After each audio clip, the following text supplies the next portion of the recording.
예. 사무엘이 어렸을 때에 하나님의 성막에서 잠을 잤습니다. 그때 사무엘아 라고 이렇게 누군가 불렀어요. 그래서 사무엘은 엘리 대제사장이 부르는가 보다 해서 생각을 하고 엘리 제사장에게 달려가서 저를 부르셔서 제가 왔습니다라고 이제 말을 합니다. 그랬더니 엘리 제사장은 내가 너를 부르지 않았으니까 다시 가서 자라 이렇게 말합니다. 아마 꿈을 꾸다 왔나 보다 이렇게 생각했겠죠. 근데 두 번째 또 사무엘을 불러서 또 엘리 제사장이 달려갔는데 그때도 아니라고 하는 거예요. 또 세 번째 이제 엘리 제사장에게 또 달려갑니다. 그랬더니 엘리 제사장이 하나님이 사무엘을 부르시는구나 이렇게 깨닫고 사무엘에게 이제 또 너를 부르면 하나님이 너를 부르는 거니까 여호와님 말씀하옵소서 주의 종이 여기 있습니다. 이렇게 대답을 해라 하고 가르쳐 줍니다. 그리고 사무엘이 다시 가서 잠을 자는데 또 하나님이 부르셔요. 그래서 엘리 제사장이 가르쳐 준 대로 대답을 합니다. 그랬더니 하나님이 이 사무엘에게 계시를 주시는 거예요. 사무엘하 3장 10절 14절 내가 엘리의 집에 대하여 말한 것을 처음부터 끝까지 그날에 그에게 다 이루리라. 내가 그의 집을 영원토록 심판하겠다고 그에게 말한 것은 그가 아는 죄악 때문이니 이는 그가 자기의 아들들이 저주를 자청하되 금하지 아니하였음이니라. 그러므로 내가 엘리의 집에 대하여 맹세하기를 엘리 집의 죄악은 제물로나 예물로나 영원히 속죄함을 받지 못하리라 하였노라. 이렇게 이제 말씀하십니다. 그러니까 엘리 제사장의 두 아들이 죄를 죄를 범했고, 그리고 엘리 제사장은 그 두 아들이 죄를 범했는데 그것을 막지 않았기 때문에 하나님이 심판하겠다. 이렇게 말씀하신 거예요. 그래서 이 엘리 제사장, 그 이제 엘리 제사장의 두 아들이 지은 죄는 뭐냐면, 백성들이 하나님께 제물을 바치려고 왔었는데, 이제 번제로 드리기 전에 그 고기를 뺏어버린 거죠. 그거는 이제 생고기여야 비싸게 파니까 그러겠죠. 그리고 성막에서 이제 봉사하는 여자들과 음행을 한 거고, 또 이제 잘못을 책망했는데 회개하지 않은 것입니다. 이게 이제 엘리 제사장의 아들들의 죄입니다. 그리고 엘리 제사장은 하나님이 심판하신다고 경고했는데도 그 두 아들을 막지 않았다는 거예요. 그들의 범죄를 막지 않았다. 여기는 어 다 컸으니까 어떻게 막았겠어요? 이렇게 생각이 아니라 제사장들 그 두 아들의 제사장직을 박탈하거나 어떻게 할 수 있는데 하지 않았다 그게요. 그래서 하나님이 심판하신다고 하는 것입니다. 이것이 인제 그 사무엘이 처음 하나님께 계시를 받은 거예요. 어린 나이에 하나님께 처음 계시를 받은 내용입니다. 그런데 이게 처음 받은 계시 내용이 아주 무서운 내용이죠. 하나님이 엘리 제사장과 그 두 아들을 심판하겠다. 그런 내용이니까 얼마나 무서워요. 그래서 이거를 아무에게도 말하지 말아야겠다 이렇게 생각하고 있는데 이제 그다음 날 아침에 엘리 제사장이 사무엘을 불러 가지고 하나님이 너한테 주신 계시를 말해라. 그것을 말하지 않으면 하나님께서 너에게 벌을 내리고 또 내리시를 원한다. 아주 무섭게 저주를 합니다. 그러니까 어린 사무엘이 무서워서 대답을 하죠. 다 가르쳐 줘요. 하나님께 받은 계시를 다 가르쳐 줬더니 엘리 제사장이 너에게 계시를 준 분은 여호와님이시니 여호와님이 선하신 대로 이루실 것이다. 이렇게 말을 하고 마무리를 짓습니다. 그리고 아무런 조치를 안 한 거예요. 그리고 어떻게 되냐면 정말로 하나님이 엘리 제사장에게 그러니까 사무엘에게 계시하신 대로 엘리 제사장 가문의 그 집안에 저주를 내립니다. 재앙을 내려요. 그래서 엘리 제사장의 두 아들 홈리와 비느하스 이 사람들도 제사장이에요. 그러니까 엘리는 대제사장이고 엘리 제사장이 대제사장의 아들 홈리와 비느하스는 제사장이에요. 이 두 사람이 전쟁터에서 죽습니다. 블레셋과 이스라엘이 전쟁을 하는데 그때 언약궤를 갖고 나갔다가 이제 패배해서 죽임을 당해요.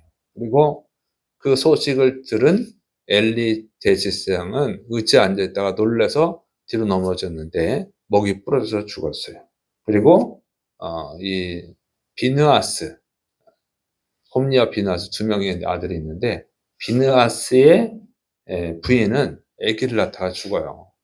그러니까 네 명이 죽은 거예요. 그 하나님이 경고하신 대로 재앙이 임했습니다. 아주 끔찍하게 비참하게 다 죽었어요.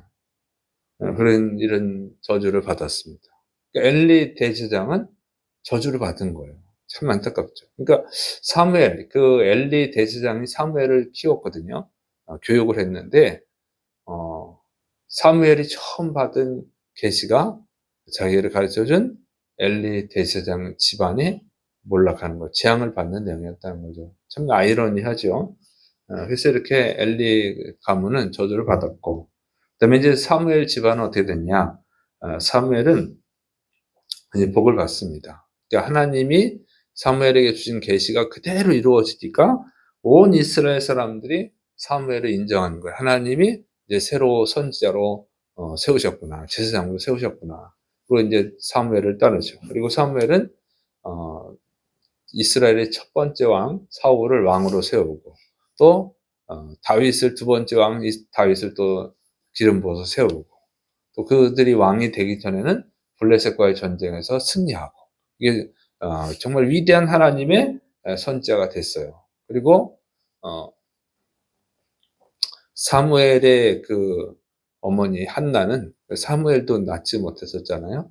아기를 낳지 못해서 하나님께 기도했었는데 사무엘 이후로 또 아들을 셋을 더 낳고 딸을 또 둘을 더 낳습니다. 그래서 사무엘 집안은 복을 받았어요. 사무엘 집안은 복을 받고 엘리 제사장의 집안은 저주를 받은 거예요. 참 안타까운 일이죠. 자, 왜 이렇게 엘리 제사장 집안은 저주를 받고 사무엘 집안은 축복을 받았느냐? 여러분 이거 잘 알아야 됩니다. 그래서 여러분은 축복받는 집안이 되시기를 축원합니다. 그러니까 무슨 차이가 있냐면 여기 보면 엘리 제사장은요 자기 두 아들이 범죄를 했는데 그것을 막지 않은 거예요. 자기 생각은 그렇죠. 할 얘기는 했다고. 엘리 제사장이 하긴 했어요. 두 아들에게 응? 하나님의 저주를 받는다고 경고는 했어요. 그런데 그거 말한 거 외에는 아무것도 안 했다.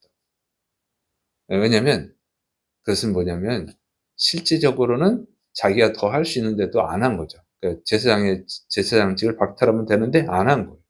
그거에 대해서 하나님은 뭐라고 그러냐면 사무엘상 2장 29절에 내 아들을 나보다 더 중히 여겨 내 백성 이스라엘을 드리는 가장 좋은 것으로 너희들을 살찌게 하느냐 이렇게 돼 있어요. 그러니까 엘리 대제사장이 생각할 때는 막을 수는 있어요. 제사장직을 박탈하면 더 이상 그런 못된 짓을 못하잖아요. 근데 그걸 박탈하면 내 자식들 뭐 먹고 살지? 제사장을 하면서 먹고 사는 건데 그걸 박탈해버리면 그럼 얘네들은 뭐 먹고 살아? 이걸 생각하는 거예요. 그러니까 자기 아들들이 먹고 사는 거 그것부터 생각한 거예요. 하나님보다 자기 자식들이 더 잘 사는 거 그걸 생각을 해가지고 징계를 안 한 거예요. 거기서 저주를 받은 거예요. 그래서 자기 자식부터 생각하느라고. 그래서 제사장이라도 해야 먹고 살지 얘네들 못 먹고 사나. 그리고 그냥 내버려 뒀더니 결국 다 죽어버렸어. 그런데 이 사무엘의 어머니 한나는 어떻게 합니까? 하나님께 바친다고 약속을 했잖아요. 그래서 어린 나이에 어린 아이인 사무엘을 젖대자마자 하나님께 다 바쳤어요. 얼마나 아이가 어린 아이 사무엘이 이 엘리 집안의 그 두 자식을 보니까 아주 개망난이잖아요. 거기에서 자라나려면 얼마나 고통스럽겠어요. 성경에 다 기록은 안 되어 있지만 하나님을 두려워하지 않는 홈리와 비느하스의 심부름을 하고 뒤치다꺼리를 하고 얼마나 힘들었겠어요. 그러나 한나는 하나님과의 약속을 지킵니다. 하나님을 경외하는 거예요. 그랬더니 하나님이 그런 열악한 환경 속에서도 위대한 손자를 만들어 주신 거죠. 그리고 엘리는 하나님을 두려워하지 않고 하나님을 경외하지 않고 자기 자식을 더 사랑했더니 결국은 집안이 이렇게 올라가게 됐다고 하는 것입니다. 그래서 이 말씀은 정말 자녀가 잘 되게 하려면 부모가 정말 하나님을 경외할 줄 알아야 된다고 하는 것입니다. 하나님을 경외할 때 자식들도 하나님을 경외해야 되는구나. 하나님을 함부로 대하면 안 되는구나. 이걸 배워서 하나님을 경외하는 자가 돼 가지고 하나님께 복 받는 자가 될 수 있어요.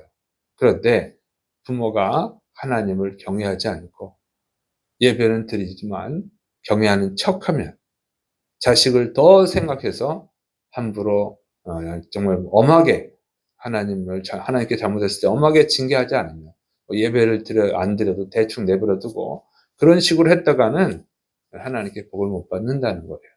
그래서 여러분은 정말 여러분의 자녀들이 복 받게 할 수 있는 그런 하나님을 경외하는 모범을 보이시기를 축원합니다.